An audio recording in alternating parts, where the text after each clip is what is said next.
Hello everyone. Today we will discuss the last chapter of ecology, that is the environmental issue. तो पिछले lecture में हम लोगों ने इकोलॉजी का जो बायोडाइवर्सिटी एंड कंजर्वेशन वाला चैप्टर है उसको कवर किया था। आज के लेक्चर में हम लोग इन्वायरमेंटल इश्यूज़ के बारे में पढ़ेंगे।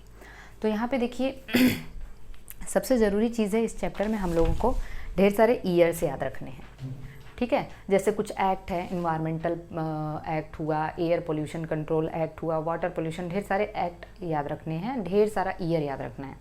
इसके अलावा इस चैप्टर को मैं बहुत इजी बनाने जा रही हूँ।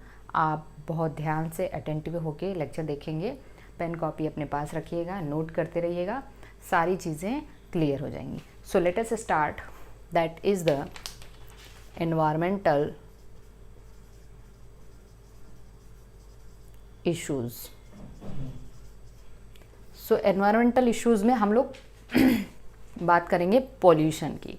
तो what is the pollution? Actually pollution क्या है?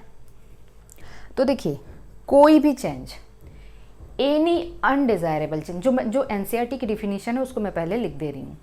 Any undesirable change in physical, chemical and biological characteristics of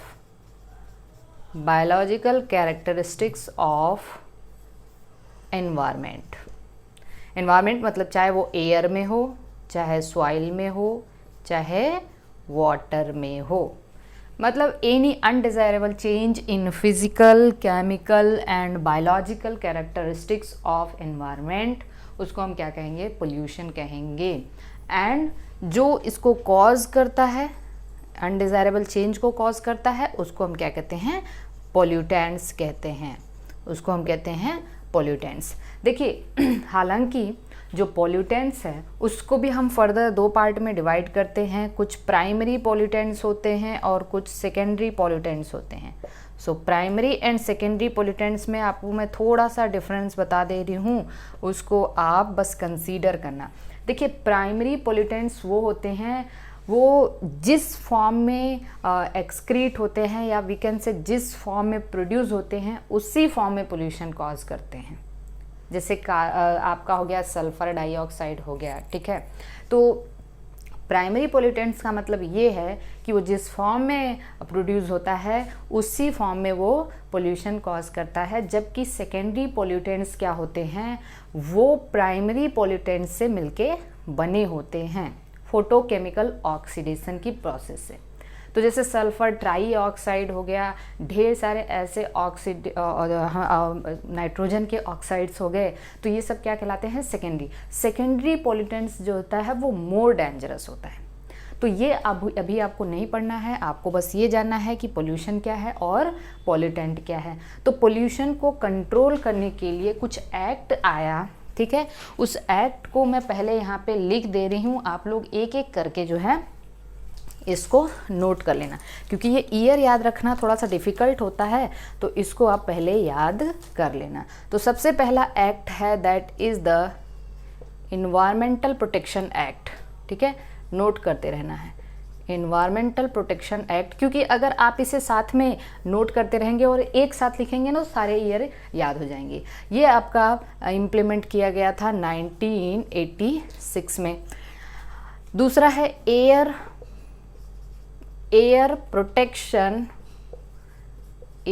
protection and control of pollution act, ठीक है ना। ये आपका इम्प्लीमेंट किया गया था 1981 में। और याद रखना, ये बहुत इंपॉर्टेंट पॉइंट मैं आपको बताने जा रही हूँ, 1987 में नॉइज़ को भी एयर पोल्यूटेंट कह के, ठीक है, नॉइज़ को भी क्या किया गया था? कहा गया था एयर पोल्यूटेंट। नॉइज़ भी क्या है? एक एयर पोल्यूटेंट। तो नॉइज़ पोल्यूशन को भी इसी में घुसा दिया गया। तो this is the air protection and control of pollution act. उसके बाद आपका आया था water prevention and control of pollution act, water protection, water prevention, sorry prevention होगा यहाँ पे, वाटर प्रिवेंशन एंड, यहाँ पे भी प्रिवेंशन होगा, water prevention and control of pollution act, ये आपका आया था 1971 में, 1971। ये सारे ईयर आप एक जगह रख लेंगे।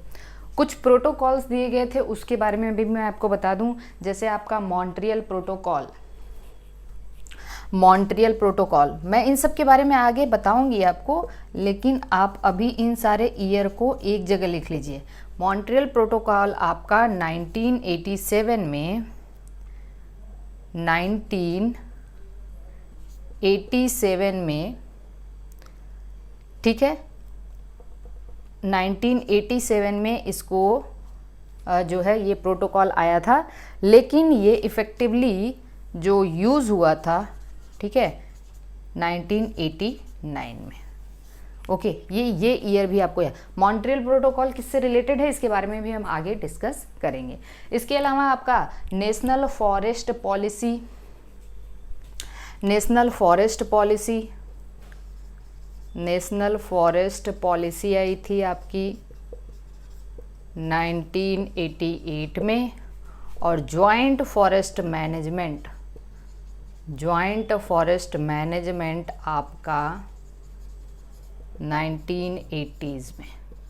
ठीक है, ये सारे ईयर आप एक तरफ से लिख लीजिए और एक तरफ से इसको याद कर लीजिए। अब हम लोग चैप्टर को इफ़ेक्टिवली एक साथ पढ़ेंगे, ध्यान से पढ़ेंगे। तो ये सारे जो आपके ईयर हैं वो आपको याद होने चाहिए, क्योंकि एग्जामिनेशन में क्वेश्चन जो है वो आता है। तो ये जो हमने आपको बताया कि जो water prevention control of pollution act है, ये कब हुआ था, 1971 में। मॉन्ट्रियल प्रोटोकॉल जो है वो साइन हुआ था, कब साइन हुआ था, 1987 में, और ये यूज़ हुआ था 1989 से, ये आपका जो है पिक्चर में आया था। तो इस तरीके से हम लोग देखते हैं। अब आगे हम लोग देखते हैं सबसे पहली चीज़ एयर पोल्यूशन, और उससे जो है उसके कंट्रोल कैसे होते हैं। तो हम लोग सबसे पहले डिस्कस करते हैं एयर पोल्यूशन के बारे में। तो हमें ये बताने की ज़रूरत नहीं है कि एयर पोल्यूशन का मेजर सोर्स क्या है, आपको बहुत अच्छे से पता होगा। जो ऑटोमोबाइल्स हैं, automobiles are the major cause हैं एयर पोल्यूशन का। ओके, और air is the major source of air, we can say air जो है that is the source of our respiration. उसमें जो प्रेजेंट गैसेस हैं वो हमारे रेस्पायरेशन के सोर्स हैं। और एयर में कोई भी अनडिज़ायरेबल कॉज होगा, अनडिज़ायरेबल चेंज होगा, तो हम सबसे पहले हमारा रेस्पिरेटरी सिस्टम का बैलेंस बिगड़ेगा और हमें ढेर सारे रेस्पिरेटरी डिसऑर्डर्स होने लग जाएंगे, लंग डिसऑर्डर होने लग जाएंगे। ठीक है, तो इस तरीके से एयर पोल्यूशन को कम करने के लिए, या इसका जो प्रिवेंशन है उसको कैसे प्रिवेंट किया जाता है, क्योंकि हमें पता है जो ढेर सारी इंडस्ट्रीज़ हैं, इंडस्ट्रीज़ की चिमनियों से जो निकलने वाले आपके हम कह सकते हैं जो स्मोक्स हैं, जो मेटलर्जिक इंडस्ट्रीज़ हैं, वहाँ से भी जो स्मोक्स निकलते हैं, या हम कह सकते हैं वहाँ के जो वेस्ट हैं उनमें ढेर सारे पर्टिकुलेट मैटर होते हैं। ठीक है ना, वो डस्ट पार्टिकल होते हैं, पर्टिकुलेट मैटर होते हैं, जो हमारे जो भी हमारे जो सिस्टम्स है या हमारे पूरे के पूरे रेस्पिरेटरी सिस्टम को क्या कर सकते हैं, डैमेज कर सकते हैं। तो इसको प्रिवेंट करने के लिए 2 मेथड आपके एनसीईआरटी में दिया हुआ है। उन 2 मेथड को मैं बताने जा रही हूँ, आप बहुत अच्छे से इसको ध्यान से समझना। पहला मेथड है स्क्रबर, और दूसरा मेथड है इलेक्ट्रोस्टैटिक प्रेसिपिटेटर। मैं लिख दे रही हूँ और यहाँ पे ध्यान देना। देखिए स्क्रबर में क्या होता है, ये एक ऐसा इंस्ट्रूमेंट होता है, स्क्रबर में इस तरीके का कुछ ऐसे डायग्राम दिया हुआ है, आप इसको ध्यान देना, समझा दे रही हूँ। स्क्रबर जो है ना, ये to remove gases like sulphur dioxide, बहुत इंपॉर्टेंट क्वेश्चन है और ये एग्ज़ाम में पूछा जा चुका है। सल्फ़र डाइऑक्साइड को रिमूव करने के लिए, सल्फ़र डाइऑक्साइड जैसी गैसेस को रिमूव करने के लिए ये है आपका स्क्रबर। इसमें क्या होता है, इसमें होता ये है कि यहाँ से आप डर्टी एयर को, या जो भी आपकी हॉट एयर है, डर्टी एयर है, आप हॉट एयर को यहाँ से डालते हैं, डर्टी एयर को यहाँ से डालते हैं।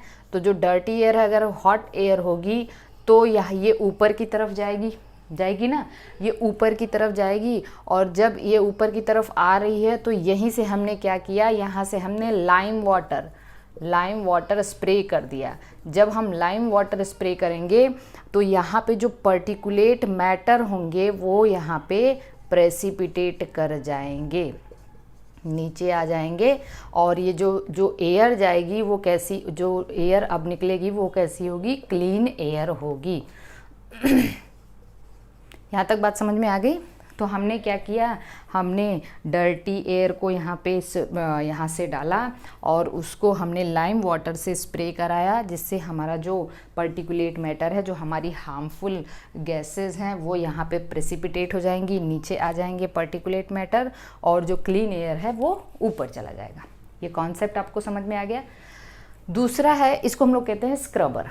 दूसरा है इलेक्ट्रोस्टैटिक प्रेसिपिटेटर। इसको समझने के लिए आप ऐसे समझिएगा कि हमने एक इलेक्ट्रोस्टैटिक इंस्ट्रूमेंट, ये हमारा जो इंस्ट्रूमेंट है, उसमें हम यहाँ से डर्टी एयर डालेंगे, ठीक है, डर्टी एयर यहाँ से डालेंगे। तो ये हमारा डस्ट पार्टिकल हो गया, ये सपोज करिए कि ये डस्ट पार्टिकल है। और इसके बाद हम यहाँ पे निगेटिवली चार्ज वायर लगा देंगे। ये है हमारा निगेटिवली चार्ज्ड वायर। जब हमने यहाँ पे निगेटिवली चार्ज वायर लगा दिया तो ये डस्ट पार्टिकल इस वायर से जब होके गुजरेंगे, अभी जब इस वायर से होके गुजरेंगे तो इस पे चार्ज कैसा आ जाएगा, नेगेटिव आ जाएगा। इस पे चार्ज कैसा आ जाएगा, नेगेटिव आ जाएगा।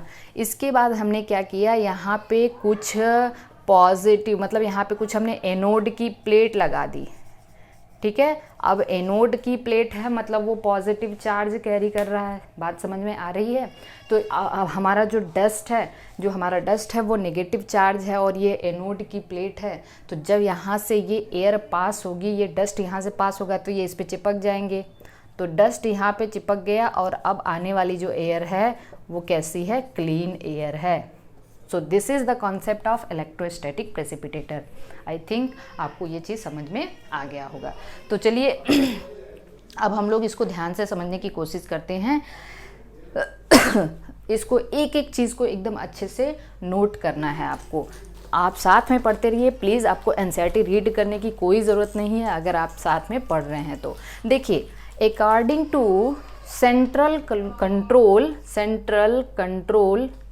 ध्यान सुनो, according to central pollution control board, CPCB, आपको फुल फॉर्म पूछा जा सकता है। This is the central pollution control board, any particulate matter जिसका साइज 2.5 माइक्रोन या फिर उससे लेस देन 2.5 माइक्रोन है, माइक्रोन मीटर है, that is very harmful, very hazardous, बहुत ही ज़्यादा नुकसानदायक है। पर ये आपके एग्ज़ाम में क्वेश्चन आ चुका है।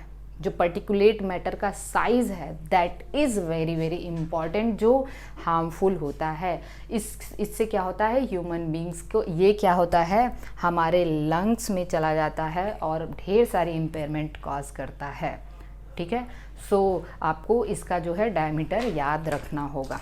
तो चलिए अब देखिए, हमने अभी आपको बताया कि जो हमारा एयर पोल्यूशन है उसका मेजर सोर्स क्या है। मेजर सोर्स है ऑटोमोबाइल्स, ठीक है, मेजर सोर्स है ऑटोमोबाइल्स। तो अब हम क्या करेंगे कि ऑटोमोबाइल्स को ही इस तरीके से अब हम कौन से ऐसे हम कह सकते हैं मेथड अपना सकते हैं जो ऑटोमोबाइल से निकलने वाली जो हार्मफुल गैसेस हैं, ऑटोमोबाइल से निकलने वाले हार्मफुल गैसेस हैं, उनके एमिशन को रिड्यूस किया जा सके या उनको हार्मलेस गैसेस में कैसे कन्वर्ट किया जा सकता है। तो उसके लिए बहुत इम्पॉर्टेंट मेथड यहाँ पे दिया है कैटालिटिक कन्वर्टर। कैटालिटिक कन्वर्टर बहुत इम्पॉर्टेंट है, यहाँ से आप क्वेश्चन एक्सपेक्ट कर सकते हैं। कैटालिटिक कन्वर्टर क्या होता है, यहाँ पे कुछ प्लेट्स लगी होती हैं, इसको आपको ध्यान देना है। जो कैटालिटिक कन्वर्टर हैं, यहाँ पे कुछ मेटल्स की प्लेट लगी होती हैं, मेटल प्लेट ध्यान से देखना, और वो होती हैं आपकी प्लैटिनम। 3 मेटल बहुत इंपॉर्टेंट है, प्लैटिनम, पैलिडियम और रोडियम। प्लैटिनम, पैलेडियम और रोडियम, ये 3 मेटल आपको याद रखना है। इनकी प्लेट्स लगी होती हैं और ये कैटलिस्ट की तरह काम करते हैं, ठीक है ना। ये क्या करते हैं, कैटलिस्ट की तरह काम करते हैं। और ये करते क्या हैं, इनके काम मैं बता दूं। सबसे पहली चीज़ ये जो आपके अनबर्न्ड हाइड्रो, क्योंकि जब आपके जो भी व्हीकल्स वगैरह हैं उसमें जो पेट्रोल डीजल आप यूज़ करते हैं, तो जो भी फ्यूल अनबर्न्ड रह जाते हैं वो एक मेजर पॉल्यूटेंट का सोर्स होता है, ठीक है। तो ये क्या करते हैं, कैटालिटिक कन्वर्टर में लगे हुए ये 3 जो मेटल्स हैं वो कैटलिस्ट की तरह काम करते हैं। वो जो अनबर्न्ड हाइड्रोकार्बन होते हैं इनको चेंज कर देते हैं कार्बन डाइऑक्साइड और वाटर में, ठीक है। और दूसरी चीज़ है जो आपके carbon monoxide and nitrogen oxides होते हैं, इनको भी ये चेंज कर देते हैं कार्बन डाइऑक्साइड और नाइट्रोजन गैस में। हुई ना समस्या, ख़त्म हुई। तो ये प्लैटिनम, पैलेडियम और रोडियम कैटालिटिक कन्वर्टर में लगे होते हैं और they act as a catalyst. And ये 2 प्रोसेस बहुत इंपॉर्टेंट आपको याद रखना है। एक चीज़ आपको याद रखना है, जो भी आप व्हीकल्स यूज़ कर रहे हैं दैट इज़ अनलेडेड। उसका जो पेट्रोल होता है, एक्चुअली व्हीकल में पेट्रोल डीजल में लेड का इस्तेमाल होता है, ये आप लोग केमिस्ट्री में पढ़ते होंगे। लेकिन जो भी जहाँ भी कैटालिटिक कन्वर्टर्स लगे हैं उनमें जो पेट्रोल आप यूज़ करेंगे that should be unleaded. Unleaded का मतलब ये है कि वहाँ पे लेड नहीं होना चाहिए, क्योंकि अगर लेड जो है ना, lead inactivates the catalyst. Lead क्या करता है, कैटलिस्ट को क्या कर देता है, इनएक्टिवेट कर देता है, इनएक्टिवेट्स कैटलिस्ट। तो ये काम हो नहीं पाएगा और समस्या बढ़ती चली जाएगी। आपका जो है पोल्यूशन जो है उसका एमिशन बढ़ता चला जाएगा। तो this is all about the air pollution and इसका जो है प्रिवेंशन हम इसको कह सकते हैं। चलिए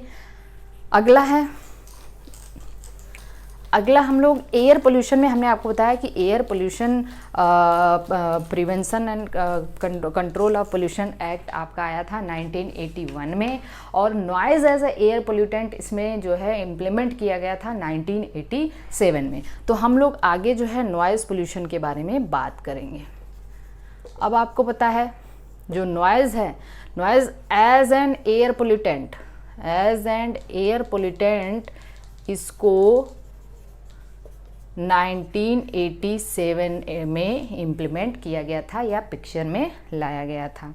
अच्छा, नॉइज़ पोल्यूशन की यूनिट क्या है, यहाँ पे जो आपको इम्पॉर्टेंट चीज़ याद करना है, इसकी यूनिट है डेसिबल। अब स्पेलिंग शायद थोड़ी सी गलत हो सकती है, डेसिबल डीबी में इसको मेज़र करते हैं। एक्चुअली अप्रॉक्सीमेटली 120 डेसिबल यूनिट तक जो है वो बियरेबल होता है ह्यूमन बींग्स के लिए, और मोर देन मतलब अप्रॉक्सीमेटली 150 डेसिबल जैसे ही ये नॉइज़ पोल्यूशन पहुंचता है वो बहुत ही हैज़र्डस होता है। ठीक है, क्या होता है, हैज़र्डस होता है। ये आपके बुक में दिया गया है, आप क्वेश्चन एक्सपेक्ट कर सकते हैं। तो नॉइज़ पोल्यूशन को कैसे कम किया जा सकता है, भाई देखिए नॉइज़ पोल्यूशन के तो आपको ढेर सारे रीज़न पता हैं, लेकिन इसको कैसे कम किया जा सकता है, तो आपको सबसे बड़ी चीज़ ये पता होनी चाहिए कि green muffler is very very important. आपके एनसीईआरटी में मफलिंग करके एग्जाम्पल दिया हुआ है, तो मफलिंग का मतलब क्या होता है, ग्रीन मफलर का मतलब क्या होता है। आप जहाँ पे भी देखेंगे कि हॉस्पिटल वगैरह ऐसी जगह पे बनाए जाते हैं, आसपास बहुत सारी यूनिवर्सिटीज़ हुई, हॉस्पिटल हुए, तो वहाँ पे नीम और अशोक के पेड़ लगाए जाते हैं। नीम और अशोका का जो प्लांट है वो काफ़ी ज़्यादा इम्पॉर्टेंट है, क्योंकि वो साउंड वेव्स को क्या करता है, एब्जॉर्ब करता है। तो रोड साइड में आप नीम और अशोका के प्लांट लगा के क्या करते हैं, वहाँ पे साउंड वेव्स की इंटेंसिटी को कम कर सकते हैं। इसको कहा जाता है ग्रीन मफलिंग। तो ग्रीन मफलिंग में आप क्या यूज़ करते हो, नीम और अशोका प्लांट्स, ठीक है। तो इस तरीके से आप जो है नॉइज़ पोल्यूशन को कम कर सकते हैं। चलिए एक केस स्टडी हम लोग देखते हैं, case controlling vehicular air pollution, Delhi का केस स्टडी देखते हैं। Case study of Delhi, case study of Delhi. आप बस एकदम अटेंटिव होके इन सारी चीज़ों को समझते रहना है, बाकी कुछ भी इसमें ऐसा बहुत डिफ़िकल्ट चीज़ नहीं है जो आपको समझ में नहीं आएगी। एकदम आराम से देखिए। अब आपको पता है दिल्ली एक मेट्रोपॉलिटन जो है सिटी है, और 1990s में वहाँ पे पोल्यूशन लेवल भी आपको पता है कि काफ़ी ज़्यादा है। 1990s में जो दिल्ली की रैंकिंग थी 41 कंट्रीज़, मतलब 41 सिटीज़ एमंग द, हम कह सकते हैं कि एमंग द 41 सिटीज़ या we can say 41 most polluted cities of the world में इसकी रैंकिंग थी 4th, ठीक है। तो वहाँ पे क्या हुआ, वहाँ की जो पब्लिक है उन्होंने एक PIL जो है वो दायर किया। PIL का मतलब होता है पब्लिक इंटरेस्ट लिटिगेशन। मतलब दिल्ली में पोल्यूशन की जो एयर पोल्यूशन की क्वालिटी थी, या we can say air pollution इतना ज़्यादा था कि वहाँ की जो पब्लिक थी उससे काफ़ी ज़्यादा प्रॉब्लम होने लग गई थी। क्योंकि भाई देखिए एयर ही है आपके रेस्पायरेशन का सोर्स, तो उनको ढेर सारी बीमारियों से जो है जूझना पड़ता था, जिसकी वजह से 1990s में एक PIL दायर किया गया। इसको सुप्रीम कोर्ट ने एक्शन में लिया, और फिर उन्होंने क्या किया, उन्होंने जो है सारी वहाँ पे जितनी भी ट्रांसपोर्ट या वी कैन से व्हीकल हैं, बसेस हैं, ठीक है, उसको उन्होंने जो है ऑर्डर दिया कि आप इसे अब क्या करेंगे, CNG पे चलाएंगे, ठीक है ना। CNG से चलेंगी सारी की सारी जो बसेस हैं, वो किस पे चलेंगी, CNG तो आपको पता है कॉम्प्रेस्ड नेचुरल गैस, ठीक है। तो वहाँ पे अब आप यहाँ पे एक्सपेक्ट कर सकते हैं कि CNG का इम्पॉर्टेंस क्या है। भाई देखिए CNG और आपका जो नॉर्मल पेट्रोल डीजल है उसमें अंतर क्या है। CNG क्यों आपका जो है वो ज़्यादा इफ़ेक्टिव है। पहली चीज़ तो ये है कि जो CNG है गैस है, ठीक है, और आपके जो पेट्रोल डीजल हैं उससे ये काफ़ी जो है सस्ता पड़ता है। इसका जो कास्ट है पेट्रोल डीजल से कम होता है, पहली चीज़। दूसरी चीज़ ये है कि पेट्रोल डीजल जो है वो बर्निंग के बाद वहाँ पे काफ़ी टाइप के अनबर्न्ड हाइड्रोकार्बन रिमेन रह जाते हैं, बच जाते हैं, जबकि CNG में ये प्रॉब्लम बिल्कुल भी नहीं थी।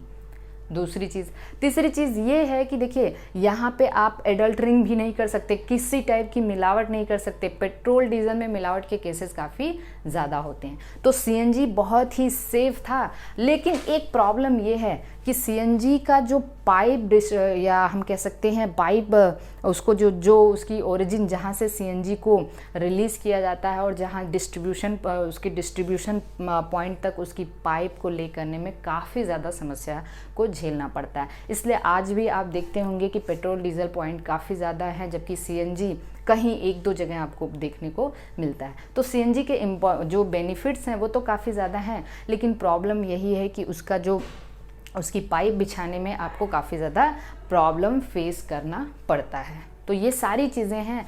तो दिल्ली में ये चीज़ें इम्प्लीमेंट की गई कि वहाँ पे बसेस को, सारी बसेस को सीएनजी पे रन कराने का आदेश दिया गया।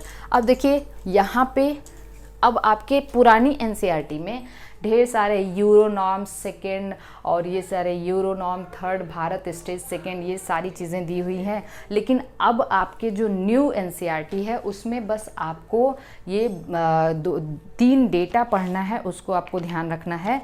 न्यू एनसीईआरटी में आपको ये डेटा पढ़ना है कि जो टाइप ऑफ व्हीकल्स है उसके नॉर्म के बारे में आपको, और कब से कब इम्प्लीमेंट किया गया था ये आपको पढ़ना है। तो पहली चीज़ है यहाँ पे टाइप ऑफ व्हीकल।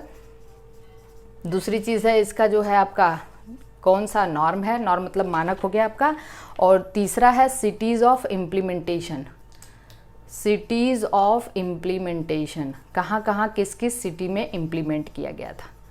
तो देखिए सबसे पहले मैं एक चीज़ आपको बता दूँ कि जो यूरो नॉर्म सेकेंड था, यूरो सेकेंड नॉर्म्स था, ठीक है, वो स्टिपुलेट करता था कि वहाँ पे जो सल्फ़र कंटेंट है, ठीक है, वहाँ पे जो सल्फ़र का अमाउंट है वो कितना होना चाहिए, 350 ppm in diesel, 350 ppm in diesel, ठीक है, और लगभग अप्रॉक्सीमेटली 150 ppm इन पेट्रोल।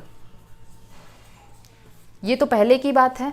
इसको आफ्टर PIL, जब PIL दायर किया गया, इसको क्या किया गया, इसको रिड्यूस करके, इस क्वांटिटी को रिड्यूस करके 350 से इसको क्या किया गया, 50% घटा दिया गया, ठीक है।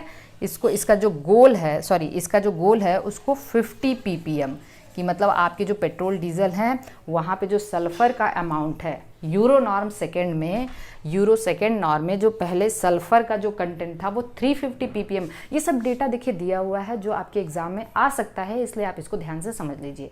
तो यूरो नॉर्म सेकेंड में जो है सल्फ़र की जो का कंटेंट था, अमाउंट था 350 ppm, और डीजल में 150 ppm पेट्रोल में। इन दोनों को घटा के इसका जो क्वांटिटी है या अमाउंट है, कंसंट्रेशन है, वो 50 ppm कर दिया गया। फिर भी आगे भी इसमें और सारे जो है वो मॉडिफिकेशंस किए गए। तो यूरो नॉर्म सेकेंड के इक्विवेलेंट भारत स्टेज सेकेंड आया। लेकिन अभी आपको ये पुरानी एनसीईआरटी में पढ़ना था, न्यू एनसीईआरटी में अब सारे के सारे जो व्हीकल हैं वो भारत स्टेज 4 के हैं। भारत स्टेज 4, यहाँ पे टाइप ऑफ व्हीकल में 4 व्हीलर्स, 3 व्हीलर्स और 2 व्हीलर्स। ये यहाँ पे भी इसका जो नॉर्म है भारत स्टेज 4, ये बहुत अच्छा कर दिया है कि आपको याद रखने में बहुत आसानी होगी। सब भारत स्टेज 4 के हैं। वहाँ पे इसमें मॉडिफिकेशन ये किया गया कि आपके जो सल्फ़र हैं उनका कितना कंसंट्रेशन होना चाहिए, ठीक है, कैटालिटिक कन्वर्टर होना चाहिए, सारी चीज़ें इम्प्लीमेंट की गई, तो उसको मॉडिफाई किया गया। सिटीज़ ऑफ इम्प्लीमेंट जो पुरानी एनसीईआरटी थी, देखिए वहाँ पे जब euro norm second, euro norm third आया तो उसमें जो है सिटीज़ ऑफ इम्प्लीमेंटेशन केवल 13 सिटीज़ दी हुई थी। लेकिन अब सिटीज़ ऑफ इम्प्लीमेंटेशन में ये थ्रू आउट इंडिया है, ठीक है ना, हर एक इंडिया के हर एक सिटी में ये इम्प्लीमेंट किया गया। और इम्प्लीमेंट कब किया गया, अप्रैल 2070। आपको याद रखना होगा सिटीज़ ऑफ इम्प्लीमेंटेशन में, आपको याद रखना होगा थ्रू आउट इंडिया, सब में थ्रू आउट इंडिया। शायद आपको 2017 याद होगा तो आपने ये सुना होगा कि ये गाड़ियाँ इतनी सस्ती मिल रही हैं, बाइक बहुत तेज़ी से, एक बार सारे व्हीकल्स की बिक्री बहुत तेज़ी से बढ़ गई थी और सस्ते दामों पे। तो वो यही था कि कुछ भारत स्टेज सेकेंड की थी, तो उसको अब जब ये इम्प्लीमेंटेशन हुआ, भारत स्टेज 4 आया, तो वो जो पहले वाले स्टेज की जो गाड़ियाँ थी उनको काफ़ी सस्ते दामों में बेचा जा रहा था, ठीक है। तो आपको ये याद रखना होगा through out India since April 2017 से ये इम्प्लीमेंट हुआ सब में, ये याद रखना आप। अब देखिए अप्रैल 4 होता है ना, 4 चौथा महीना है, जनवरी फरवरी मार्च अप्रैल, और आप भारत स्टेज 4 से इसको आप याद रख सकते हैं। 4 हुआ, 4 व्हीलर 3 व्हीलर 2 व्हीलर कुछ भी हो, भारत स्टेज 4 ही जो इसका नॉर्म है वो भारत स्टेज 4 है, और जो इसका इम्प्लीमेंटेशन का जो डेट है अप्रैल 2017, और कंट्रीज़ कितनी हैं सिटीज़ कितनी है इंडिया की सारी सिटीज़ हैं। तो this is all about the we can say noise pollution, air pollution. अब हम लोग आगे आ जाते हैं, वाटर पोल्यूशन के बारे में पढ़ते हैं। तो आप आ जाइए यहाँ पे, water pollution control, water pollution prevention and control act जो है वो हमने आपको बताया था 1971 सब एक जगह मैंने आपको बता दिया था। तो अब आप देखिए जो वाटर पोल्यूशन है भाई किसकी वजह से होता है। तो वाटर पोल्यूशन को आपको याद रखने के लिए इसका सबसे मेजर कॉज क्या है, डोमेस्टिक सीवेज। अब आप ध्यान दीजिए कि ये सीवेज का मतलब क्या होता है। सीवेज का मतलब जो कुछ भी कूड़ा कचरा आपके घर से, ऑफिस से, कॉलेज से, हॉस्पिटल से, आपके ढेर सारी इंडस्ट्रीज से जितने भी ट्रेसेस निकल रहे हैं, आप वो वाटर बॉडी में ही तो जाता है ना, वाटर बॉडी में ही जाता है। तो इसको हम लोग क्या कहते हैं, डोमेस्टिक सीवेज कहते हैं। इन जो भी अनडिज़ायरेबल मटेरियल्स हैं ये क्या होते हैं, डोमेस्टिक सीवेज होते हैं। हालांकि ये होते हैं बायोडिग्रेडेबल ऑर्गेनिक मैटर, मतलब इनको बायोडिग्रेड किया जा सकता है। बायोडिग्रेडेबल का मतलब है with the help of micro organism.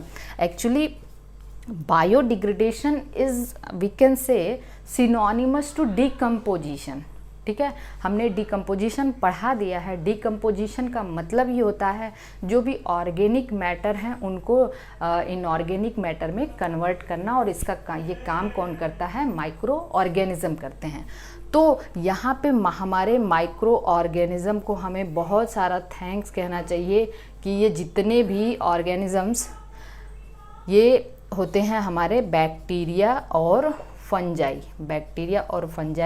ये इसको क्या कर देते हैं, ये हमारे लिए एक तरीके से ये टॉक्सिक सब्सटेंस ही है, तो उनको ये क्या करते हैं, लेस टॉक्सिक सब्सटेंस में कन्वर्ट करते हैं। तो ये चीज़ आपको पता होना चाहिए। अब हमें 2-3 चीज़ें यहाँ पे जाननी है। एक टर्म होता है BOD, दूसरा टर्म होता है DO, और तीसरा एक टर्म ये है डोमेस्टिक सीवेज, दूसरा है BOD, तीसरा है DO। 3 टर्म में हम पहले इन तीनों टर्म को समझ लेते हैं। सीवेज तो हमें समझ में आ गया, बायोडिग्रेडेबल ऑर्गेनिक मैटर जिस पे बैक्टीरिया और फंजाई एक्ट करते हैं, उनको डिकम्पोज करते हैं। ठीक है, मोर टॉक्सिक से लेस टॉक्सिक। और हमने पिछले लेक्चर में आपको बताया था कि decomposition is highly oxygen requiring process. Decomposition करने के लिए ऑक्सीजन की काफ़ी मात्रा में ज़रूरत होती है। तो एक बात बताइए मुझे कि यहाँ पे एक जो टर्म मैंने लिखा है BOD का मतलब है बायोलॉजिकल ऑक्सीजन डिमांड। मतलब अब ध्यान से समझना, बायोडिग्रेडेशन करने के लिए या फिर डिकम्पोजिशन करने के लिए जो इस ऑक्सीजन की ज़रूरत होती है उसी को हम लोग कहते हैं BOD। उसी को हम लोग क्या कहते हैं, BOD, biological oxygen demand. DO का मतलब होता है डिजॉल्व्ड ऑक्सीजन का मतलब पहले से जो वाटर बॉडी में या फिर जो भी आपके सीवेज वगैरह है उसमें पहले से जो ऑक्सीजन प्रेजेंट है या जो भी ऑक्सीजन डिजॉल्व्ड है। भाई वाटर है तो ऑक्सीजन तो है ही ना, ऑक्सीजन है, जो ऑक्सीजन डिजॉल्व्ड है उसी को हम लोग कहते हैं डिजॉल्व्ड ऑक्सीजन। अब मुझे एक बात बताइए कि देखिए आपका जो सीवेज है उसकी पोटेंशियल कितनी है। अगर सीवेज बहुत ही हाई स्ट्रांग है, मतलब ज़्यादा टॉक्सिक है, ज़्यादा टॉक्सिक है तो उसके डिकम्पोजिशन के लिए ज़्यादा माइक्रो ऑर्गेनिज्म की ज़रूरत पड़ेगी, और उसके डिकम्पोजिशन के लिए ज़्यादा माइक्रो ऑर्गेनिज्म की तो ज़्यादा ऑक्सीजन की ज़रूरत पड़ेगी। तो कहने का मतलब सीवेज की जो पोटेंशियल है वो डिपेंड करेगा, मतलब बीओडी कितना चाहिए, बीओडी जो है वो डिपेंड करेगा सीवेज की पोटेंशियल पे। बात समझ में आ रही है? सीवेज स्ट्रांग है तो बीओडी क्या होता जाएगा, बीओडी की ज़रूरत काफ़ी ज़्यादा होगी। बात समझ में आ रही है? और दूसरी चीज़ और कि ऑक्सीजन, ध्यान से समझना, जो बीओडी है और बीओडी और डीओ में क्या रिलेशन है, बीओडी और डीओ में क्या रिलेशन है, बात को अच्छे से समझना। अगर जो आपका सीवेज है उसमें डिजॉल्व ऑक्सीजन ज़्यादा है तो बीओडी कम चाहिए, बीओडी क्या होगा, बीओडी की वैल्यू कम होगी, क्योंकि ऑक्सीजन डिजॉल्व ऑक्सीजन ज़्यादा है तो बायोलॉजिकल ऑक्सीजन डिमांड कम होगी, डिजॉल्व ऑक्सीजन कम है बायोलॉजिकल ऑक्सीजन डिमांड ज़्यादा होगी, तो BOD is inversely proportional to DO. ये आपको अच्छे से समझना होगा। और दूसरी चीज़ आप ये भी जानना, sewage is directly proportional to BOD. Sewage is directly proportional to BOD का मतलब है potential of sewage, potential of sewage मतलब सीवेज की पोटेंशियल अगर ज़्यादा है तो बीओडी क्या होगा, बीओडी ज़्यादा होगा। अगर सीवेज ज़्यादा स्ट्रांग है तो बीओडी की वैल्यू ज़्यादा चाहिए। तो ये सारी चीज़ें आपको पता चल चुकी हैं। अब देखिए आपके एनसीईआरटी में एक जो है डायग्राम दिया हुआ है, उसको हम लोग समझने की कोशिश करते हैं। तो एनसीईआरटी में एक डायग्राम दिया हुआ है कि ये है, यहाँ पे है direction of flow, direction of flow, और इस एक्सिस पे है आपका, वाई एक्सिस पे है कंसंट्रेशन। अब देखिए यहाँ पे मान लीजिए दिस इज़ द सीवेज, हमने यहाँ पे जो है सीवेज को डाला, यहाँ पे क्या है, this is the sewage discharge. Sewage जब हमने डिस्चार्ज किया तो उस टाइम तो हमारा जो, ध्यान से इसको समझना है, सीवेज हमने डिस्चार्ज किया उस टाइम हमारा बायोलॉजिकल ऑक्सीजन डिमांड काफ़ी ज़्यादा होगा। ये मैं यहाँ पे आपको डायग्राम बना के बता रही हूँ। बायोलॉजिकल ऑक्सीजन डिमांड ज़्यादा होगा, जैसे जैसे सीवेज का माइक्रो ऑर्गेनिज्म इसको जैसे जैसे डिग्रेड करते जाएंगे, direction of flow, micro organism इसको जैसे जैसे डिग्रेड करते जाएंगे, इसकी पोटेंशियल कम होती है भाई, वो मोर टॉक्सिक से लेस टॉक्सिक में कन्वर्ट होता रहेगा। जब वो मोर टॉक्सिक से लेस टॉक्सिक में कन्वर्ट होगा तो बायोलॉजिकल ऑक्सीजन डिमांड, ऑक्सीजन की जो डिमांड है वो भी घटती जाएगी।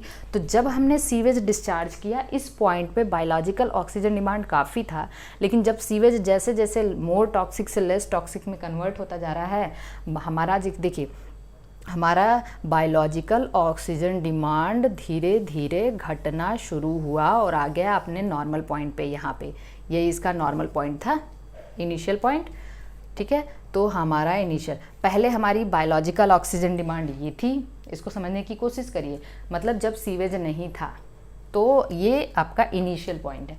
जैसे ही हमने सीवेज डिस्चार्ज किया ऑक्सीजन डिमांड काफ़ी तेज़ी से बढ़ गई ना, ऑक्सीजन डिमांड काफ़ी तेज़ी से बढ़ गई। और जैसे जैसे सीवेज का डायरेक्शन इधर, सीवेज अब माइक्रो ऑर्गेनिज्म इसको जैसे जैसे लेस टॉक्सिक में कन्वर्ट करते जा रहे हैं, हमारी ऑक्सीजन डिमांड वैसे वैसे घटती जा रही है।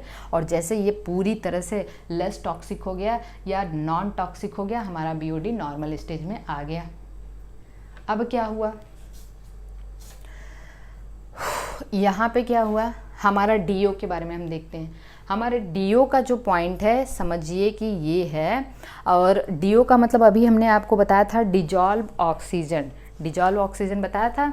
डिजॉल्व ऑक्सीजन हमने सीवेज डिस्चार्ज किया तो हमारा डिजॉल्व ऑक्सीजन क्या है, उस टाइम डिजॉल्व ऑक्सीजन हम कह सकते हैं, देखिए ये ग्राफ पहले हम ऐसे समझा दें आपको, ये हमारा है डिजॉल्व डीओ का मतलब बात समझ में आ गई है आपको। डीओ का मतलब ये है कि जब हमने सीवेज डाला डिजॉल्व ऑक्सीजन जो भी वहाँ पे था, क्योंकि देखिए बीओडी क्या हो रहा है, हमारा बीओडी घट रहा है लेकिन डिजॉल्व ऑक्सीजन धीरे धीरे बढ़ रहा है, क्योंकि जब हमारा जो ये सीवेज हमने डाला उस टाइम डिजॉल्व ऑक्सीजन इस पॉइंट पे था। जैसे जैसे ये सीवेज लेस टॉक्सिक में कन्वर्ट होता जा रहा है, हमारी जो डिजॉल्व ऑक्सीजन है वो धीरे धीरे क्या होती जा रही है, बढ़ती जा रही है। ये हमारा नॉर्मल पॉइंट, क्योंकि देखिए हमारा डिजॉल्व ऑक्सीजन का ये पॉइंट था यहाँ पे, ठीक है, नॉर्मल था। नॉर्मल डिजॉल्व ऑक्सीजन काफ़ी ज़्यादा है ना भाई, डिजॉल्व ऑक्सीजन काफ़ी ज़्यादा है, इसका ये इनिशियल पॉइंट है। देखिए डीओ का ये इनिशियल पॉइंट है, बीओडी का ये इनिशियल पॉइंट है, इसको समझने की कोशिश करिए। जैसे ही हमने यहाँ पे सीवेज डाला, हमारा सीवेज की पोटेंशियल काफ़ी ज़्यादा थी, डिजॉल्व ऑक्सीजन धीरे धीरे क्या हो गया, कम हो गया ना, डिजॉल्व ऑक्सीजन कम हुआ। और फिर जैसे जैसे सीवेज ये लेस टॉक्सिक फॉर्म में बढ़ता जा रहा है, डिजॉल्व ऑक्सीजन की मात्रा बढ़ती जा रही है। तो this is all about this graph, ये आप इसको अच्छे से समझ लेना। अब आते हैं हम लोग 2-3 पॉइंट और हैं एनसीईआरटी के, जिसको हम लोग समझने की कोशिश करते हैं। अब एक पॉइंट है यूट्रोफिकेशन। देखिए यूट्रोफिकेशन क्या है, यूट्रोफिकेशन का मतलब ये होता है this is the natural ageing of lake या natural ageing of water body. Natural ageing मतलब यहाँ पे आप कुछ नहीं कर रहे हैं, natural ageing of water bodies. कोई भी वाटर बॉडी है, लेक वगैरह है, मान लीजिए एक लेक है, ठीक है ना। अब समय के साथ इसमें धीरे धीरे इसके बॉटम में न्यूट्रिएंट डिपॉजिट होते जाएंगे, ठीक है, न्यूट्रिएंट डिपॉजिट होते जाएंगे। और एक टाइम ऐसा आएगा कि लेक पूरी तरह से लैंड में कन्वर्ट हो जाता है, और इसमें थाउजेंड्स ऑफ ईयर्स लग जाते हैं। तो न्यूट्रिएंट डिपॉजिट होने की वजह से this is the natural ageing of natural ageing of any water body due to presence of large amount. मतलब यहाँ पे क्या होगा, natural ageing of water body होगा, 1 मिनट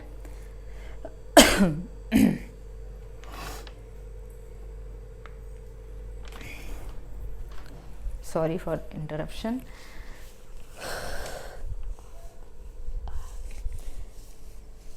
हाँ, यहाँ पे आपको हम क्या बता रहे थे, हाँ, किसी भी वाटर बॉडी की natural ageing due to the deposition of nutrients वहाँ पे डिपॉजिट होते जा रहे हैं, तो वो लेक धीरे धीरे या वाटर बॉडी धीरे धीरे क्या होता जाएगा, लैंड में कन्वर्ट हो जाएगा। इसको हम लोग कहते हैं यूट्रोफिकेशन। क्या कहते हैं, यूट्रोफिकेशन। और आप ध्यान दीजिएगा कि यहाँ पे हमने एक चीज़ बताया कि क्योंकि ये नेचुरल है, आपका इसमें कोई भी कंट्रीब्यूशन नहीं है, ठीक है, तो इसमें थाउजेंड्स ऑफ ईयर्स लग जाते हैं, हज़ारों साल लग जाते हैं।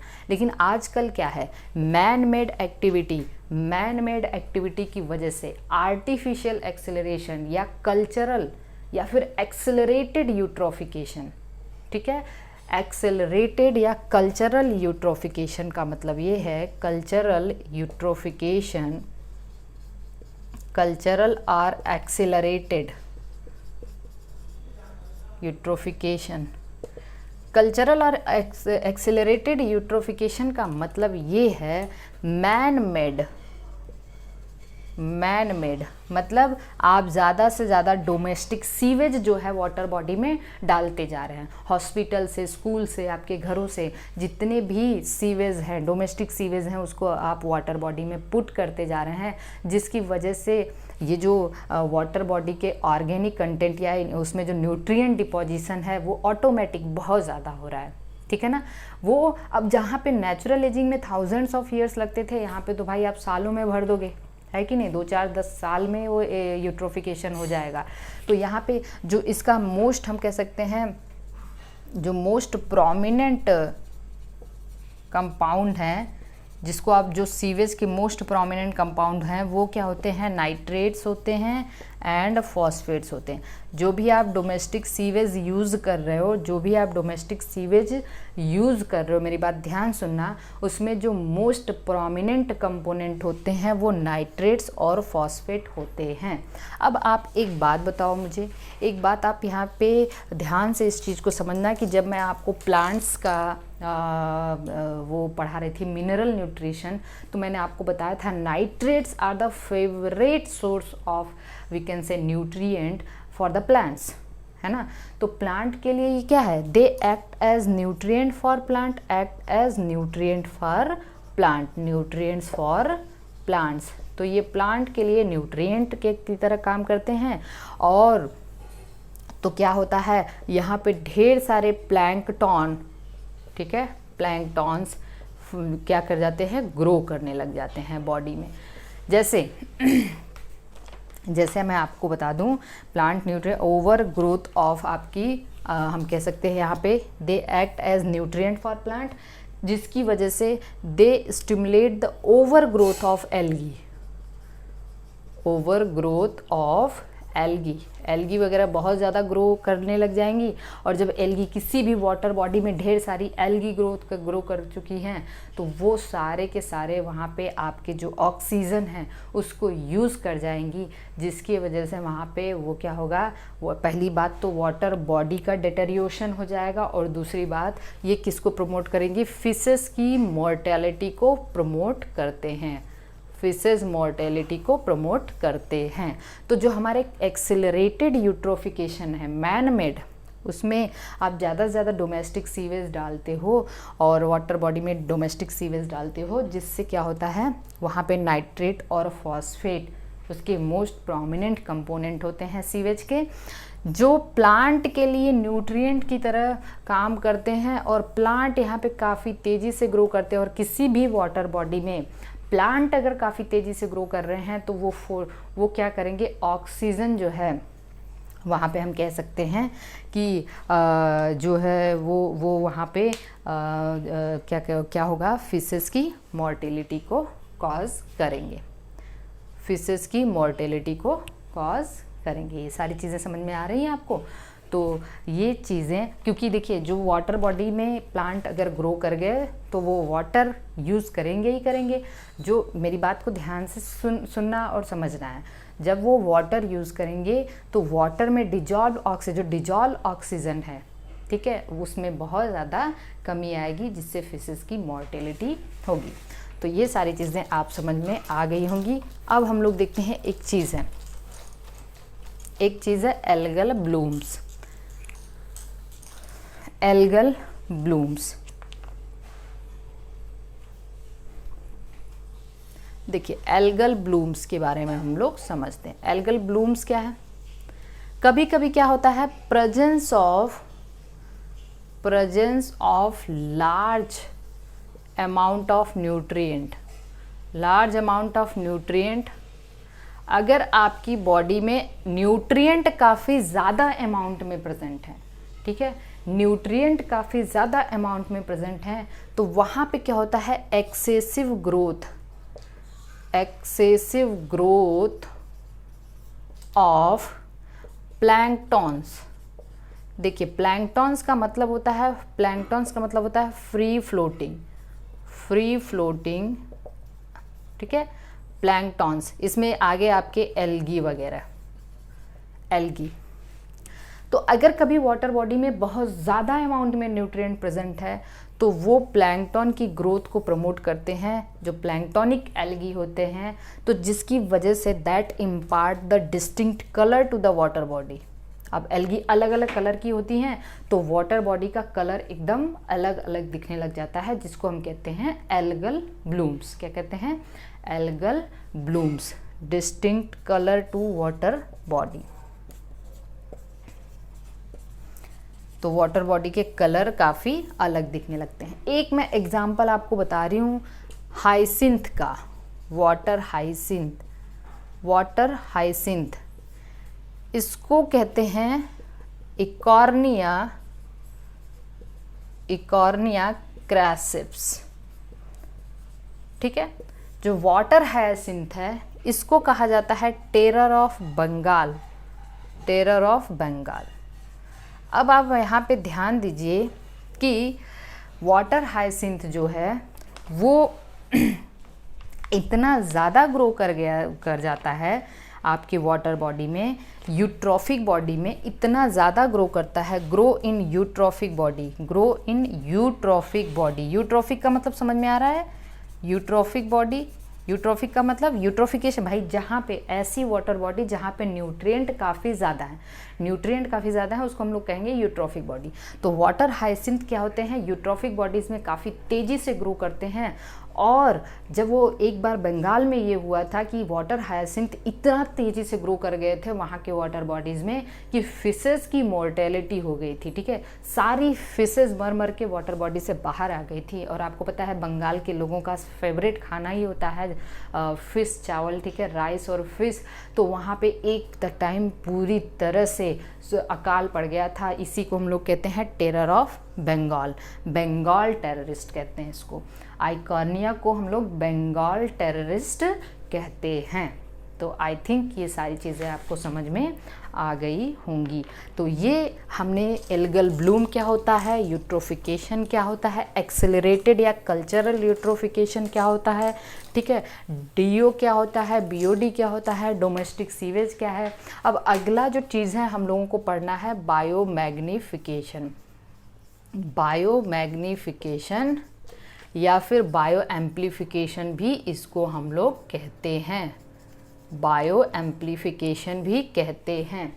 अब आप ध्यान दीजिएगा, बायोमैग्निफिकेशन का मतलब ये है कि कुछ ऐसे नॉन बायोडिग्रेडेबल कंपोनेंट होते हैं, कुछ ऐसे नॉन बायोडिग्रेडेबल कंपोनेंट होते हैं, बायोडिग्रेडेबल, नॉन बायोडिग्रेडेबल, जैसे मरकरी हो गया, ठीक है ना, लेड हो गया, ठीक है, कैडमियम हो गया, ओके, हेवी मेटल्स हो गए, ठीक है, ये सब हेवी मेटल्स ही हैं, और डीडीटी हो गया। तो कभी आपको दे दिया कि इनमें से कौन बायोमैग्निफिकेशन कॉज करेगा, तो ये सारे के सारे कंपोनेंट हैं जो आपको याद रखना है, मरकरी, लेड, कैडमियम, डीडीटी, ठीक है। अगर ये वाटर बॉडी में प्रेजेंट हैं, ठीक है, ये कहाँ पे हैं, वाटर बॉडी में प्रेजेंट हैं, तो वाटर बॉडी में जो प्लांट्स होंगे उसमें ये एक्यूमुलेट होंगे, प्लांट्स से फिर वो हर्बीवोर्स में जाएंगे, जू प्लैंक्टन में जाएंगे, जू प्लैंक्टन से फिशेस में जाएंगे, फिशेस से फिर वो फिश ईटिंग बर्ड्स में जाएंगे। मतलब किसी भी टॉक्सिक सब्सटेंस का, प्लीज़ बी अटेंटिव, किसी भी टॉक्सिक सब्सटेंस का जो कंसंट्रेशन है, ठीक है, from one trophic level to another trophic level बढ़ता चला जाता है। मतलब वो स्मॉल जू प्लैंक्टन में उसका कंसंट्रेशन कम था, लेकिन जब वो लार्ज फिशेस में गई, स्मॉल फिशेस में गई, तो वहाँ पे तो उसका कंसंट्रेशन, क्योंकि लार्ज फिशेस का वॉल्यूम ज़्यादा है और वो ज़्यादा से ज़्यादा जू प्लैंक्टन को खाएगी, तो उसमें उसका कंसंट्रेशन बढ़ जाएगा। फिर स्मॉल फिशेस में लार्ज फिशेस उससे ज़्यादा कंसंट्रेशन हो, ज़्यादा से ज़्यादा स्मॉल फिशेस को खाएगी, तो वहाँ पर उसका कंसंट्रेशन बढ़ गया। सबसे ज़्यादा कंसंट्रेशन इसका किस में होगा, जो फिश ईटिंग बर्ड्स होंगी, जो फिश ईटिंग, इस पे क्वेश्चन आ चुका है। तो इंक्रीज इन टॉक्सिसिटी लेवल लिखना है, नोट करना है आपको, increase in toxicity level at successive trophic level, increase in toxicity concentration at successive trophic level is the biomagnification. इसका बहुत अच्छा एग्जाम्पल आपका डीडीटी का दिया हुआ है।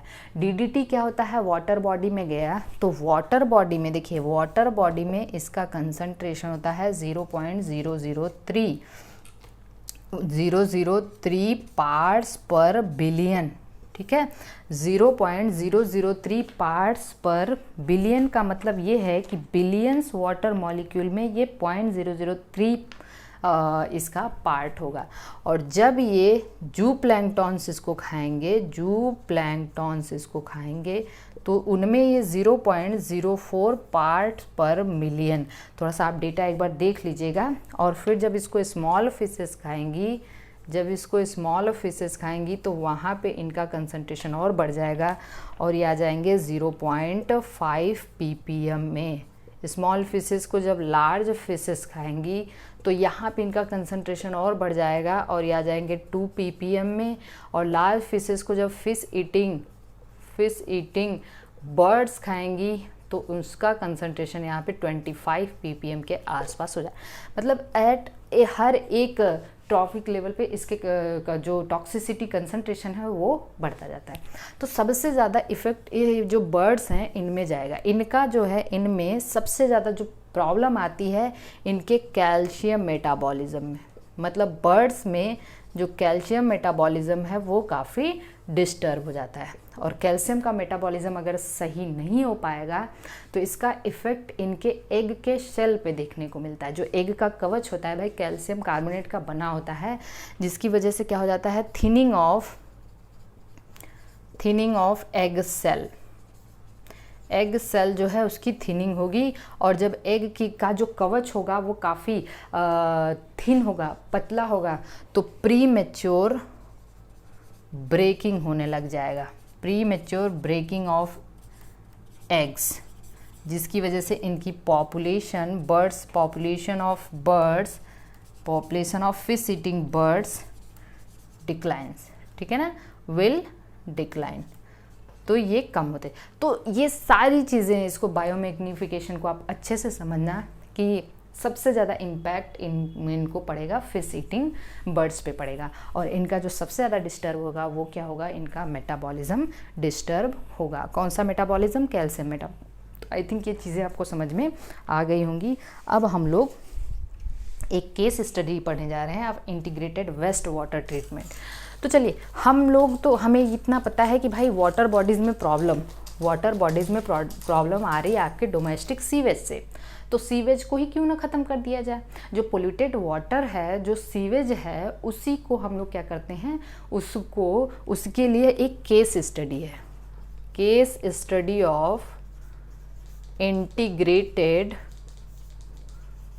Waste water treatment. Case study देखेंगे इसको हम लोग। ये सबसे पहले इनिशिएटेड इन अरकाटा। सबसे पहले इनिशिएट हुआ था कहाँ पे, अरकाटा में, और ये है नॉर्थर्न कोस्ट ऑफ कैलिफोर्निया।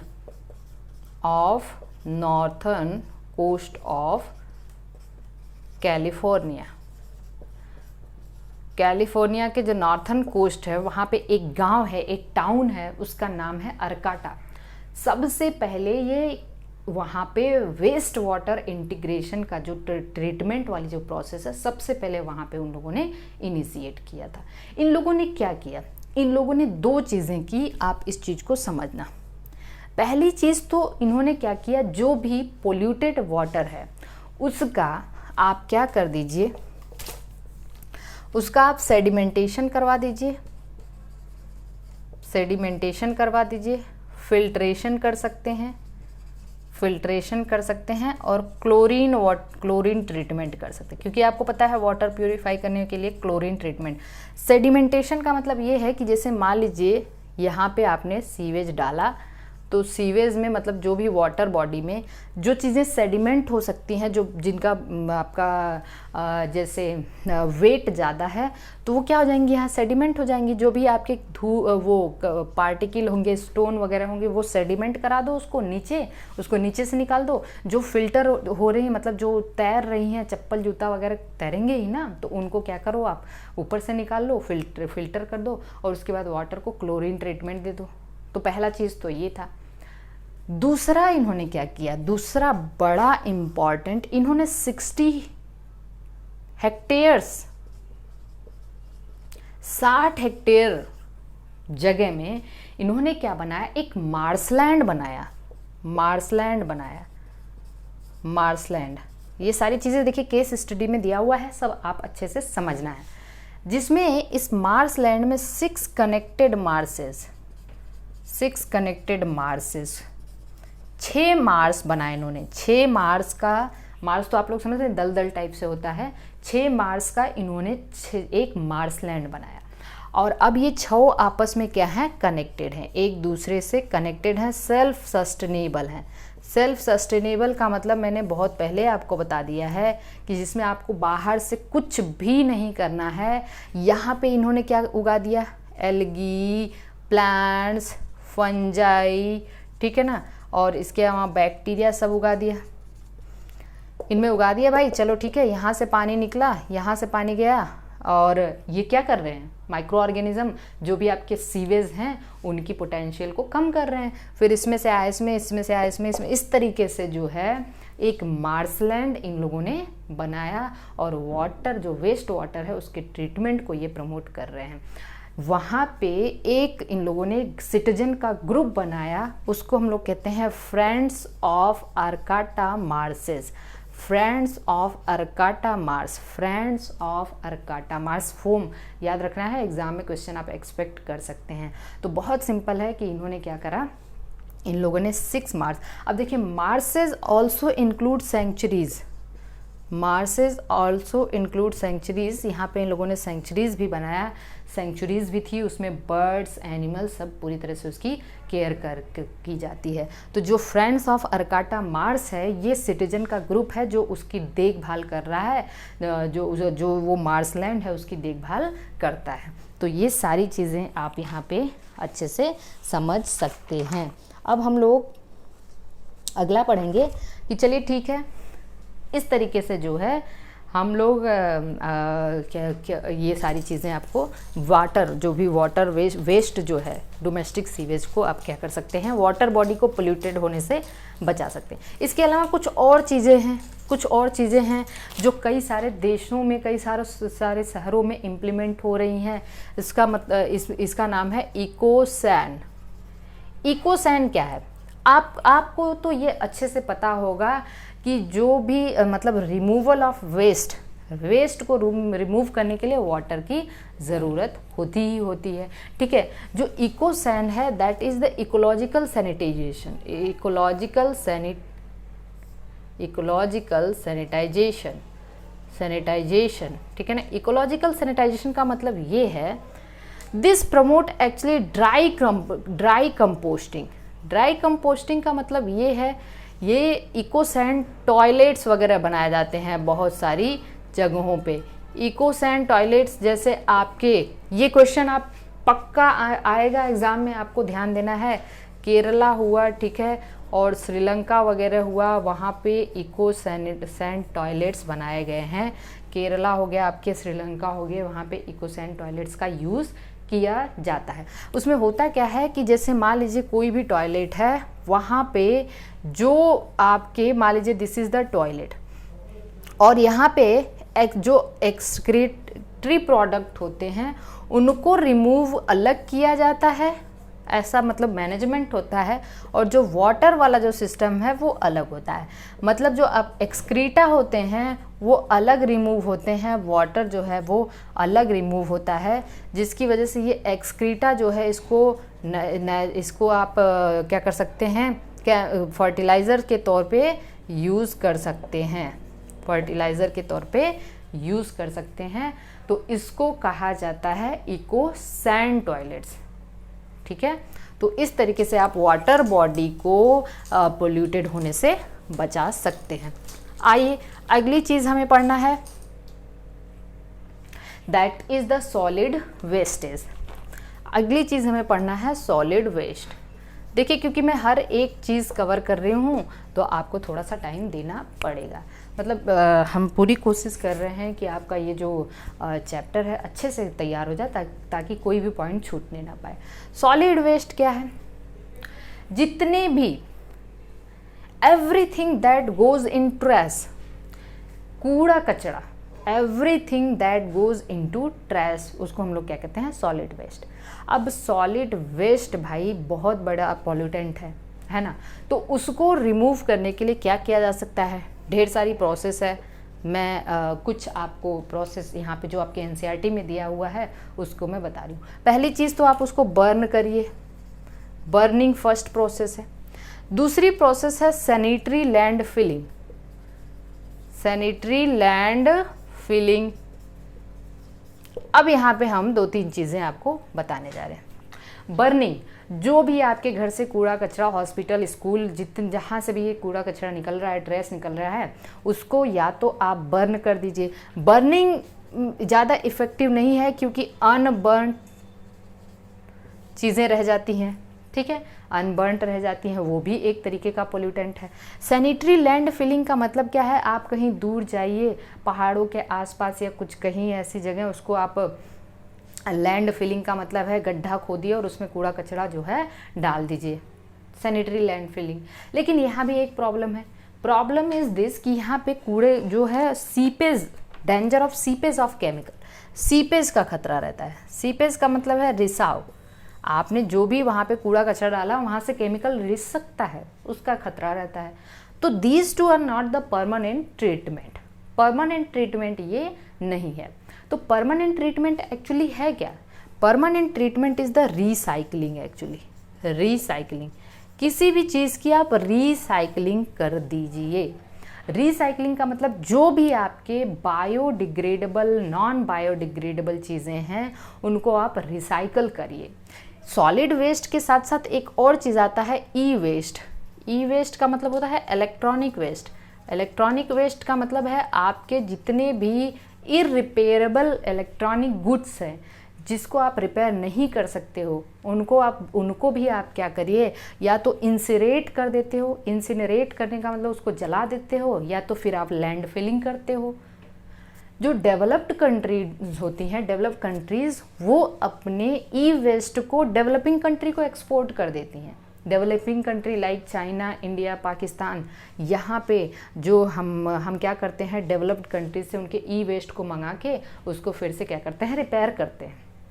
और आपको पता है जो डेवलपिंग कंट्री है, डेवलपिंग कंट्री में जो डेवलप्ड कंट्री है वहाँ पे रिसाइकलिंग के लिए एक बिल्डअप फैसिलिटी होती है। बिल्डअप फैसिलिटी मतलब वहाँ पे सब चीज़ तो मशीनों से होता है, रिसाइकलिंग वगैरह भी क्या हो रही है, मशीनों से हो रही है। जबकि डेवलपिंग कंट्री में हम लोगों को ये चीज़ मैनुअली करना पड़ता है, हाथ से करना पड़ता है। तो developing countries are facing lots of problems. इन सारी चीज़ों को ध्यान में देख के हमें क्या करना है, ये सारी चीज़ें आप सॉलिड वेस्ट और ई वेस्ट के बारे में आपके एनसीईआरटी में दिया है, क्वेश्चन भी यहाँ से आया है। तो these two are not permanent, temporary treatment. इसका जो परमानेंट ट्रीटमेंट है, परमानेंट ट्रीटमेंट क्या है, permanent treatment is the recycling, this is the recycling. अब मैं आपको यहाँ पे वेस्ट का एक केस स्टडी बताने जा रही हूँ, सॉलिड वेस्ट का एक केस स्टडी बताने जा रही हूँ, जिससे आपको यहाँ पे क्वेश्चन ऑलरेडी पूछा जा चुका है। तो यहाँ पे आप देखिए केस स्टडी ऑफ, इसका मैं केस स्टडी आपको बता रही हूँ, case study of remedy of plastic waste, case study of remedy of plastic waste. अब यहाँ पे देखिए, बेंगलोर में एक सैक मैन्युफैक्चरर थे, बोरी वोरी बनाने का काम करने वाले एक अहमद खान 57 ईयर्स ओल्ड, बेंगलोर में इन्होंने क्या किया, ये बोरी बनाने का काम करते थे। इनको ये महसूस हुआ कि जो प्लास्टिक है that is very very dangerous to the human beings, या फिर जो भी है प्लास्टिक ह्यूमन के लिए नहीं, बहुत सारे ऑर्गेनिज्म के लिए बहुत सारे जो है प्रॉब्लम कॉज करता है। तो इन्होंने क्या किया, इन्होंने एक जो प्लास्टिक है, प्लास्टिक को इन्होंने क्या किया, जो रिसाइकल्ड प्लास्टिक है, रिसाइकल्ड प्लास्टिक को इन्होंने फाइन पाउडर में कन्वर्ट किया। इनकी कंपनी ने फाइन पाउडर में कन्वर्ट किया, जिसको कहा जाता है पॉली ब्लेंड। क्या कहते हैं, पॉली ब्लेंड। अब इस पॉली ब्लेंड, क्योंकि ये देखिए प्लास्टिक की चीज़ें हैं, इस पॉली ब्लेंड को जब आप देखते हैं रोड वगैरह बनता है तो वहाँ पे एक जो ब्लैक कलर का वो जो बिटुमेन बिछाया जाता है, जिसको डामर कहते हो आप, बहुत चिपचिपा सा होता है, तो जो रोड बिछाने के लिए बिटुमेन यूज़ किया जाता है, बिटुमेन इसके साथ इन्होंने मिक्स कर दिया, क्योंकि बिटुमेन तो ऑलरेडी यूज़ होता है रोड बिछाने के लिए, रोड बनाने के लिए। तो अहमद खान ने अपना एक दिमाग लगाया, इन्होंने क्या किया, पॉली ब्लेंड को बिटुमेन के साथ मिक्स करके अब जो उससे रोड बनेगी वो उसकी जो वाटर होल्डिंग कैपेसिटी होगी, उसकी जो वीकेंड से उसकी जो लाइफ ड्यूरेशन होगी वो काफ़ी ज़्यादा बढ़ गई, जिससे जो रोड की सेफ्टी है वो भी बढ़ जाती है। ठीक है, तो ये इनोवेटिव काफ़ी जो है इसका काफ़ी इम्प्लीमेंट भी किया गया बेंगलोर में। और बेंगलोर में ऑलरेडी जो है 40 किलोमीटर्स रोड वहाँ पे बनाया गया, क्या यूज़ करके, पॉली ब्लेंड यूज़ करके, पॉली ब्लेंड को बिटुमेन के साथ मिक्स करके। तो ये बहुत ही इम्पॉर्टेंट इनोवेशन था। तो ये हो गया आपका, that is the case study of plastic remedy. Okay, चलिए अगले लेक्चर में हम लोग अब आगे हम लोग पढ़ेंगे that is the agrochemical and their effect. Agrochemicals के बारे में पढ़ेंगे, एग्रोकेमिकल्स एंड देयर इफेक्ट। आप प्लीज़ बुक पास में रखिए ताकि सारी चीज़ों को समझने में आपको दिक्कत ना आए। एग्रोकेमिकल एंड देयर इफेक्ट में देखिए, आपको पता है जो भी हम लोग पेस्टिसाइड, इंसेक्टिसाइड, जो केमिकल्स यूज़ कर रहे हैं एग्रीकल्चर में, जो भी हम लोग एग्रीकल्चर में केमिकल्स यूज़ करते हैं वो काफ़ी ज़्यादा हार्मफुल, मतलब आपकी प्रोडक्टिविटी तो बढ़ रही है कुछ हद तक, लेकिन वो काफ़ी हार्मफुल भी है। वो केमिकल्स क्या करते हैं, वो केमिकल्स आपके यूट्रोफिकेशन को प्रमोट करते हैं, है कि नहीं, एक्सेलरेटेड यूट्रोफिकेशन को। अभी मैंने आपको बताया था कि जो न्यूट्रिएंट है वाटर बॉडी में जाकर डिपॉजिट होता है। इसके अलावा बायोमैग्निफिकेशन को भी प्रमोट करते हैं। ये सारी चीज़ें हैं। तो जो केमिकल्स हैं एग्रीकल्चर में, जो केमिकल आप यूज़ कर रहे हो वो काफ़ी हार्मफुल है। ये ढेर सारी ऐसी प्रोसेस है, यूट्रोफिकेशन है, बायोमैग्निफिकेशन है, उसको प्रमोट करते हैं। तो इसको जो है, इसको ओवरकम करने के लिए ऑर्गेनिक फार्मिंग यूज़ किया जा सकता है। तो what is the organic farming? Organic farming क्या होता है, इसकी हम एक केस स्टडी आपको बताएंगे। एक केस स्टडी हम लोग देखेंगे। सोनीपत हरियाणा में एक फार्मर थे, उनका नाम था रमेश चंद्र डागर। क्वेश्चन एक्सपेक्ट कर सकते हो आप यहाँ से, क्योंकि पॉलीब्लेंड से क्वेश्चन आ चुका है अहमद खान से। आपको यहाँ से, इन्होंने ऑर्गेनिक फार्मिंग स्टार्ट किया। Organic farming is the zero waste self sustainable system. अब देखिए, इसमें मतलब आपको बाहर से बिल्कुल कुछ भी नहीं लगाना है और सेल्फ सस्टेनेबल सिस्टम है। इन्होंने क्या किया ऑर्गेनिक फार्मिंग में, इन्होंने क्या किया, एक तरफ इन्होंने बी कीपिंग करा, ठीक है, बी कीपिंग करा। इसके बाद इन्होंने डेयरी मैनेजमेंट को भी साथ में रखा।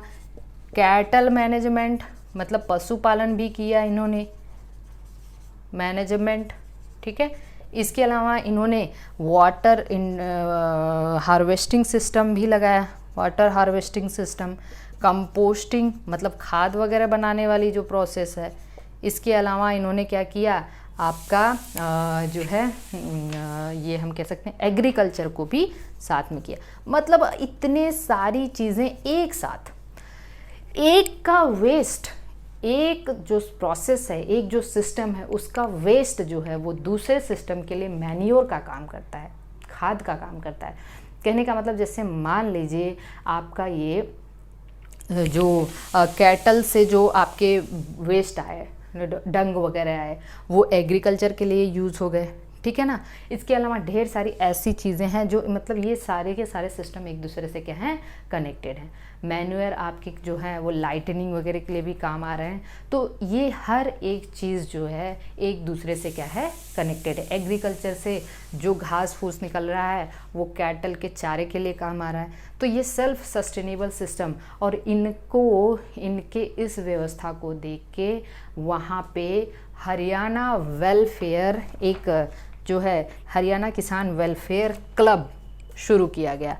हरियाणा किसान वेलफेयर क्लब शुरू किया गया, जिसमें 5000 के आसपास फार्मर्स ने मेंबरशिप ली, ठीक है ना। ये चीज़ आपको समझ में आनी चाहिए। हरियाणा किसान वेलफेयर क्लब, रमेशन डागर, ठीक है, ऑर्गेनिक फार्मिंग, ये सब क्वेश्चन आप एक्सपेक्ट कर सकते हैं एग्ज़ाम में।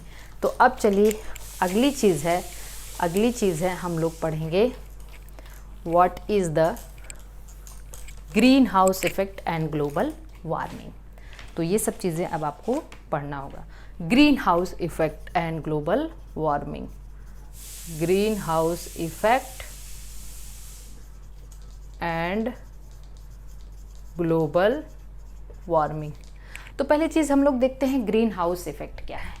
इस चीज़ को आपको बहुत अच्छे से समझना है। तो देखिए ग्रीन हाउस इफेक्ट क्या है। आपको पता है कि हमारे अर्थ का जो करंट टेम्परेचर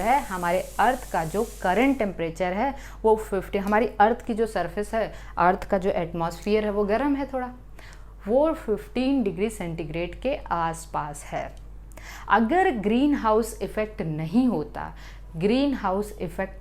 होता तो हमारी अर्थ का जो टेम्परेचर होता वो काफ़ी ठंडा होता है, -18 डिग्री सेंटीग्रेड के आसपास होता है, मतलब बहुत ही चिली टेम्परेचर होता है। तो एक्चुअली ग्रीन हाउस इफेक्ट है क्या, हमारे अर्थ का टेम्परेचर कैसे वार्म बना हुआ है उसको हम लोग समझते हैं। तो जैसे सपोज करिए ये है हमारी अर्थ, ठीक है, इसको हम लोग अर्थ मान के चल रहे हैं। अर्थ पे यहाँ पे क्या है, ये सोलर रेडिएशंस जब आते हैं, ध्यान से समझना, ये जब सोलर रेडिएशंस आ रहे हैं तो इसको अर्थ क्या करती है, एब्जॉर्ब कर लेती है। अर्थ क्या करती है, एब्जॉर्ब कर लेती है। और इसके बदले में ये जो सोलर रेडिएशन है ये कन्वर्ट हो जाता है, अर्थ इसको इंफ्रारेड रेडिएशन एमिट करती है, ठीक है।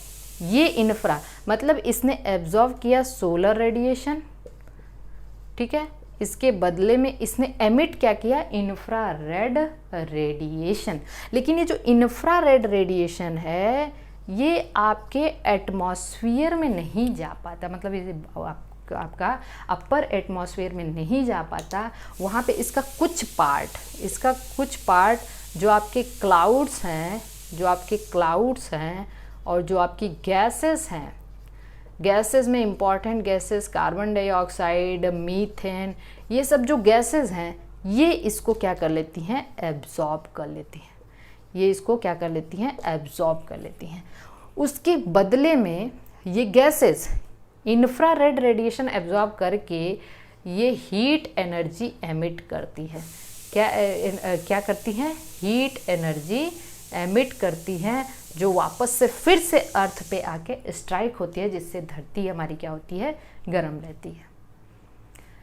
This is all about the green house effect. एक बार फिर से इसको समझना है आपको कि जो हमारी अर्थ है उसका जो करंट टेम्परेचर जो है वो 15 डिग्री सेंटीग्रेड के आसपास होता है। In absence of green house effect इसका टेम्परेचर कितना रह जाएगा, -18 डिग्री सेंटीग्रेड हो सकता है। ग्रीन हाउस इफेक्ट के एब्सेंस में इसका टेम्परेचर -18 डिग्री सेंटीग्रेड के आसपास हो सकता है। बात समझ में आ रही है। तो अब आपको ये समझना है कि ग्रीन हाउस इफेक्ट है क्या। सोलर रेडिएशन एब्जॉर्ब करती है हमारी अर्थ और बदले में इंफ्रारेड रेडिएशन को इमिट करती है। इंफ्रारेड रेडिएशन को जो एटमॉस्फेयर में प्रेजेंट क्लाउड्स और गैसेस एब्जॉर्ब करके उसके कुछ पार्ट को एब्जॉर्ब करते हैं और बदले में वो हीट एनर्जी एमिट करते हैं, जो वापस से अर्थ पे आके स्ट्राइक करती है, जिससे अर्थ का सरफेस वार्म बना रहता है। अब हम लोग ये देखेंगे कि कुछ ग्रीन हाउस गैसेज हैं, इंपॉर्टेंट ग्रीन हाउस गैसेज हैं। वो है कार्बन डाइऑक्साइड, वो 60%, ठीक है, और इसके अलावा methane that is the 20%, chlorofluorocarbons that is the 14% and N2O जो है वो 6% है। ये डेटा बहुत इम्पॉर्टेंट है। These two are most important green house gas that is the carbon dioxide and methane. Carbon dioxide और मीथेन दो बड़े इम्पॉर्टेंट ग्रीन हाउस गैस। अब आप ये ध्यान देना है आपको कि अगर एक चीज़ अब आप इसको आगे आप समझेंगे इस चीज़ को, अगर ग्रीन हाउस गैसेस के कंसंट्रेशन बढ़ रहे हैं, अगर ग्रीन हाउस गैस, ये चीज़ मैं मिटा रही हूँ, आप इसको ध्यान दें, अगर ग्रीन हाउस गैसेस का कंसंट्रेशन बढ़ रहा है तो क्या होता है, ग्लोबल वार्मिंग बढ़ेगी भाई, वो ज़्यादा हीट एनर्जी एमिट करेंगे और धरती ज़्यादा गर्म होगी। तो increase in concentration of green house gases, green house gases का कंसंट्रेशन इंक्रीज होगा तो क्या बढ़ेगा, ग्लोबल वार्मिंग बढ़ेगी। अब ग्लोबल वार्मिंग बढ़ेगी जिसकी वजह, ग्लोबल टेम्परेचर काफ़ी बढ़ रहा है, अर्थ की सरफेस का टेम्परेचर अगर बढ़ रहा है तो यहाँ पे होएगा आपका ऑड क्लाइमेटिक चेंजेस।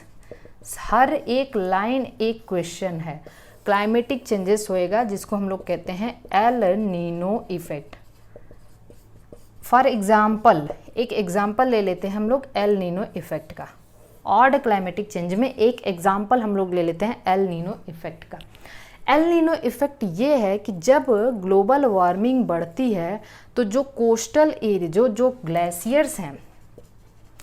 ग्लेशियर्स हैं, जो स्नो कैप्स हैं, हिमालयंस ऑफ हिमालयास, ठीक है, जो हिमालय जो भी बर्फ़ हैं, पोलर कैप्स हैं, पोलर आइस कैप्स हैं, वो सब क्या होते हैं, पोलर आइस कैप, वो सब क्या होते हैं, उनकी मेल्टिंग होने लगती है। भाई टेम्परेचर अगर बढ़ रहा है तो ग्लेशियर्स हैं, स्नो कैप्स हैं, इनकी मेल्टिंग बढ़ने लगती है, और जब ये मेल्ट होने लगेंगे तो वो पानी कहाँ जाएगा, सी का लेवल बढ़ जाएगा। जब ये मेल्ट होंगे तो सी का लेवल बढ़ जाएगा, लेवल ऑफ सी इंक्रीज। जब सी का लेवल बढ़ेगा तो सबसे ज़्यादा इम्पैक्ट किस पे पड़ेगा, जो कोस्टल एरिया है वहाँ पे बाढ़ आ जाएगी, कोस्टल एरिया अफेक्टेड, ठीक है ना, अफेक्टेड, बुरी तरह से अफेक्टेड होता है कोस्टल एरिया। इसी को हम लोग कहते हैं El Nino effect. El Nino effect का मतलब ग्लोबल वार्मिंग बढ़ने से जो पोलर कैप्स हैं, आइस कैप्स हैं, जो ग्लेशियर्स हैं वो पिघलते हैं तो सी का लेवल बढ़ जाता है, और इफ़ेक्ट कहाँ ज़्यादा होता है, कोस्टल एरिया पे। इसी को हम लोग कहते हैं El Nino effect. I think ये चीज़ आपको समझ में आ गई होगी। अब 2-3 चीज़ें मैं आपको बता दूं। अब हम लोग पढ़ेंगे ओजोन डिप्लीशन। हाँ, एक चीज़ मैं आपको ये भी बता दूं कि यहाँ पे जो है एक प्रोटोकॉल है जिसको क्योटो प्रोटोकॉल कहते हैं। क्योटो प्रोटोकॉल, क्योटो प्रोटोकॉल का मतलब ये है कि ये प्रोटोकॉल किस पे बात करता है, ग्रीन हाउस गैसेस के एमिशन को कम करके ग्लोबल वार्मिंग को कम करना। To reduce the emission of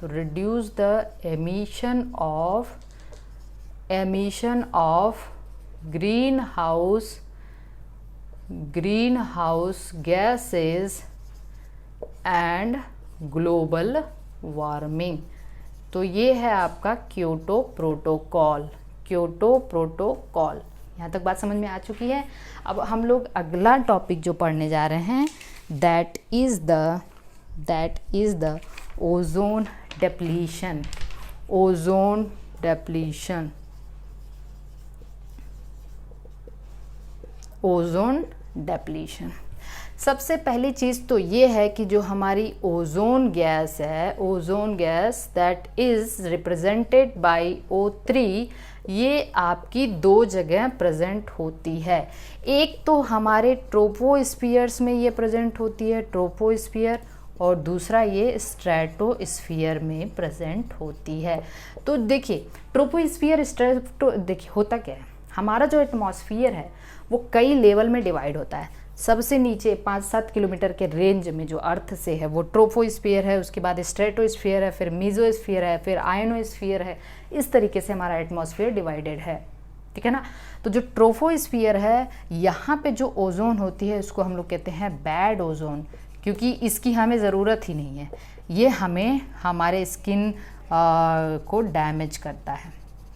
जो गुड ओजोन है वो कहाँ प्रेजेंट होती है, वो स्ट्रेटोस्फियर में प्रेजेंट होती है। That is important and that prevents UV radiations, जो हार्मफुल यूवी रेडिएशंस हैं, जो सन से यूवी रेडिएशंस आ रहे हैं, वो उनको क्या करते हैं, प्रिवेंट करते हैं अर्थ पे आने से, हम तक यूवी रेडिएशन को आने से वो रोकते हैं। तो जो गुड ओजोन है वो कहाँ है, स्ट्रेटोस्फीयर में। एक चीज़ और जानना, ओजोन डिप्लीशन के कारण मैं अभी आपको बता रही हूँ, ये सारी चीज़ें हम लोग पढ़ेंगे। ओजोन की जो थिकनेस है, या हम कह सकते हैं ओजोन लेयर की जो थिकनेस है उसको हम डॉप्सन यूनिट में मेज़र करते हैं, डॉप्सन यूनिट में मेज़र करते हैं, ये आपको पता होना चाहिए। ठीक है ना, यहाँ तक बात समझ में आई। अब देखिए, अब आप एक चीज़ को समझना कि ओजोन का फॉर्मेशन कैसे होता है, ओजोन का फॉर्मेशन कैसे होता है। तो पहली चीज़ हम देखेंगे फॉर्मेशन ऑफ ओजोन, यहाँ पे देखेंगे फॉर्मेशन ऑफ ओजोन, और दूसरा है डिप्लीशन ऑफ ओजोन, दूसरा है ओजोन का डिप्लीशन कैसे होता है। तो देखिए, फॉर्मेशन ऑफ ओजोन में क्या होता है, जब हमारे मॉलिक्यूलर ऑक्सीजन पे यूवी रेडिएशन पड़ रहे होते हैं, तो ये ऑक्सीजन रेडिकल में कन्वर्ट हो जाता है, और फिर ऑक्सीजन रेडिकल ऑक्सीजन मॉलिक्यूल से रिएक्ट करके ओजोन बना लेता है। इसको हम लोग कहते हैं चैपमैन रिएक्शन। क्या कहते हैं, चैपमैन रिएक्शन। मॉलिक्यूलर ऑक्सीजन पे यूवी रेडिएशन जो है वो ओजोन, इसको सॉरी ऑक्सीजन रेडिकल, और फिर ऑक्सीजन रेडिकल ऑक्सीजन की प्रेजेंस में ओजोन बना लेता है। ठीक है, इसके बाद अब देखेंगे आप डिप्लीशन कैसे होता है। इसके डिप्लीशन के लिए सबसे इम्पॉर्टेंट गैस है क्लोरोफ्लोरोकार्बन्स, CFCs।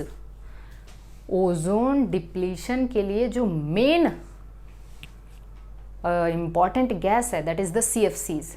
CFCs कहाँ होती है, हमारे रेफ्रिजरेटर, जो फ्रिज वगैरह में CFC गैस होती है। अब देखिए, रेफ्रिजरेटर से जो CFC रिलीज होता है, रेफ्रिजरेटर से जो CFC क्या होता है, रिलीज होता है, उसमें क्या होता है, जैसे मान लीजिए ये CFC है, इस पे जब यूवी रेडिएशन पड़ती है तो यहाँ से क्लोरीन जो है कैटलिस्ट के फॉर्म में रिलीज हो जाता है।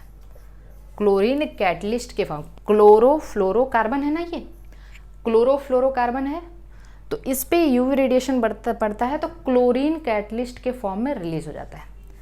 अब ये क्लोरीन ओजोन से रिएक्ट करके क्लोरीन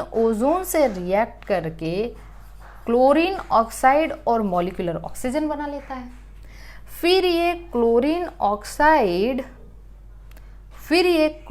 ऑक्साइड ऑक्सीजन रेडिकल से रिएक्ट करके फिर क्लोरीन जो है आपका वापस क्लोरीन कैटलिस्ट फिर से रीजनरेट हो जाता है और ऑक्सीजन रिलीज हो जाता है। मतलब कहने का कुल मिला के मतलब ये है कि ये रीजनरेट हो रहा है बार बार, ये बार बार रीजनरेट हो रहा है, और जितनी ज़्यादा से ज़्यादा CFC आप रिलीज़ करोगे, ओजोन डिप्लीशन उतना ही ज़्यादा होएगा। तो ओजोन का डिप्लीशन का मेजर कॉज क्या है, दैट इज़ द क्लोरोफ्लोरोकार्बन्स। ठीक है, और देखिए ओजोन लेयर की जो नॉर्मल थिकनेस है, इसकी जो नॉर्मल थिकनेस है वो है आपकी 300 डॉप्सन यूनिट। ओजोन लेयर में डिप्लीशन आपको कहाँ देखने मिलता है, हर साल। देखिए ये इक्वेटर है, और ये क्या है, एंटार्कटिक है। हमने आपको बताया था कि साउथ पोल की तरफ एंटार्कटिका होता है। हर साल ठंडियों के दिनों में, ठीक है, ठंडियों के दिनों में एंटार्कटिक में आपको यहाँ पे ओजोन में डिप्लीशन देखने को मिलता है। और जब ओजोन में डिप्लीशन होता है वहाँ पे ओजोन लेयर की जो थिकनेस होती है 200 डॉप्सन यूनिट से भी कम होती है, 200 डॉप्सन यूनिट से भी कम होती है। यहाँ तक बात समझ में आ गई है। तो हर साल आप ठंडियों में इसे कहाँ देखते हो, एंटार्कटिक रीजन में देखते हो। अब आप देखिए दूसरी चीज़ यहाँ पे आप ये समझ सकते हो कि जो यूवी रेडिएशंस होते हैं, यूवी रेडिएशंस, इन चीज़ों को आप समझना। यूवी रेडिएशंस में UV B is very very harmful. ये बहुत ज़्यादा क्या होते हैं, हार्मफुल होते हैं। ये हमारे आईज़ के लिए, हमारे स्किन कैंसर कॉज कर सकते हैं, स्किन को डैमेज कर सकते हैं, स्नो ब्लाइंडनेस कॉज करते हैं, स्नो ब्लाइंडनेस। इसके अलावा कॉर्निया डैमेज कर सकते हैं और कैटरेक्ट कॉज करते हैं। तो UV B is very very harmful. अब चलिए देखिए, कुछ ओजोन, जो आपके ओजोन डिप्लीशन को कम करने के लिए क्या करना पड़ेगा, जो क्लोरोफ्लोरोकार्बन्स हैं, जो ओजोन डिप्लीशन के लिए जो इम्पॉर्टेंट गैसेस हैं, उनके एमिशन को कम करना पड़ेगा। तो उसमें क्या है, वहाँ पे एक मॉन्ट्रियल प्रोटोकॉल दिया गया। मॉन्ट्रियल प्रोटोकॉल ये कहता है, देखिए MO for ozone. Montreal protocol आपका क्या कहता है, reduce the ozone, we can say reduce the emission of chlorofluorocarbon. इस प्रोटोकॉल में क्या दिया गया, this protocol is related with the reduction in emission of chlorofluorocarbons and ozone depletion. जैसे मैंने आपको डिप्लीशन है, जैसे मैंने आपको क्योटो प्रोटोकॉल के बारे में बताया, तो क्योटो प्रोटोकॉल किससे रिलेटेड है, आपकी ग्रीन हाउस गैसेज और ग्लोबल वार्मिंग से। तो इसी तरीके से आपका ओजोन डिप्लीशन, जो मॉन्ट्रियल प्रोटोकॉल है, वो किससे रिलेटेड है, ओजोन डिप्लीशन से। अब आप देखिए ध्यान से, अगला चीज़ बस आपको ये याद रखना है, डिफॉरेस्टेशन, रिफॉरेस्टेशन, ये सब क्या होता है। तो डिफॉरेस्टेशन का मतलब है ये कि जो भी आपके फॉरेस्ट हैं उनको आप फिर से क्या करते हो, उनको आप क्या कर देते हो, फॉरेस्ट को लैंड एरिया में कन्वर्ट करते हो, तो डिफॉरेस्टेशन होता है। स्लैश बर्न कल्टीवेशन के बारे में आपने सुना होगा, जूम कल्टीवेशन, ठीक है, जूम कल्टीवेशन के बारे में आपने सुना होगा, slash burn cultivation, zoom cultivation के बारे में आपने सुना होगा। इसमें क्या करते हैं लोग कि कुछ लैंड एरिया डिसाइड करते हैं और वहाँ पे जितने भी प्लांट्स वगैरह होते हैं उनको काट देते हैं और बर्न करके उसको छोड़ देते हैं, वहाँ पे खेती करना शुरू कर देते हैं वो। फिर कुछ टाइम के बाद वहाँ उसको छोड़ के चले जाते हैं, दूसरी जगह ये काम करते हैं। तो इस तरीके से जो फॉरेस्ट डिफॉरेस्टेशन काफ़ी तेज़ी से प्रमोट हो रहा है। रिफॉरेस्टेशन का मतलब ये होता है कि जहाँ पे पहले कोई फॉरेस्ट था, वो किसी वजह से वो डिस्ट्रॉय हो गया है, तो वहाँ पे फिर से फॉरेस्टेशन करना रिफॉरेस्टेशन कहलाता है। ठीक है, तो ये सारी चीज़ें हैं। तो एक केस स्टडी आप लोगों ने पढ़ा होगा जिसमें जोधपुर के एक किंग थे 1731 के आसपास।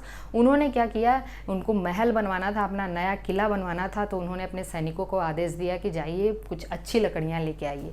तो वो लोग गए जंगलों में जहाँ पे बिश्नोई कम्युनिटी काफ़ी पीसफुल इन्वायरमेंट के साथ रहना पसंद करते हैं, वहाँ पे गए, उन लोगों ने पेड़ों को काटना शुरू किया। तो वहाँ पे एक लेडी थी, अमृता देवी नाम था। उन्होंने क्या किया, वो पेड़ों को हक कर ली और बोली कि अगर आप पेड़ों को काटोगे तो सबसे पहले मुझे काटना पड़ेगा। तो वो सैनिक जो थे काफ़ी क्रूएल थे, वो उनको काटते चले गए और इस तरीके से मतलब काफ़ी लोगों को इस तरह काट दिया गया। ठीक है, तो आगे चल के Amrita Devi Bishnoi wild life award एक घोषित किया गया उन लोगों के लिए जो अपना काफ़ी जो है अपना डेडिकेशन दिखाते हैं वाइल्ड लाइफ की तरफ। तो ये सारी चीज़ें आपके एनसीईआरटी। इसी तरीके से चिपको मूवमेंट, गढ़वाल के बारे में भी आपने सुना होगा, चिपको मूवमेंट हुआ। और वाइल्ड लाइफ जो अभी मैंने आपको बताया अमृता देवी विश्नोई अवार्ड है, ये सारी चीज़ें हैं, ये सब उनके लिए है जो वाइल्ड लाइफ की तरफ अपना डेडिकेशन दिखाते हैं। मैंने आपको जॉइंट फॉरेस्ट मैनेजमेंट के बारे में भी बताया, हमने आपको फॉरेस्ट पॉलिसी एक्ट के बारे में बताया, एकदम स्टार्टिंग में, उसको आप अच्छे से देख लीजिएगा। ये सारा चैप्टर कंप्लीट होता है। एनवायरमेंटल इश्यूज़ को आप बहुत अच्छे से पढ़िएगा, यहाँ से आप 3 क्वेश्चन एक्सपेक्ट कर सकते हैं।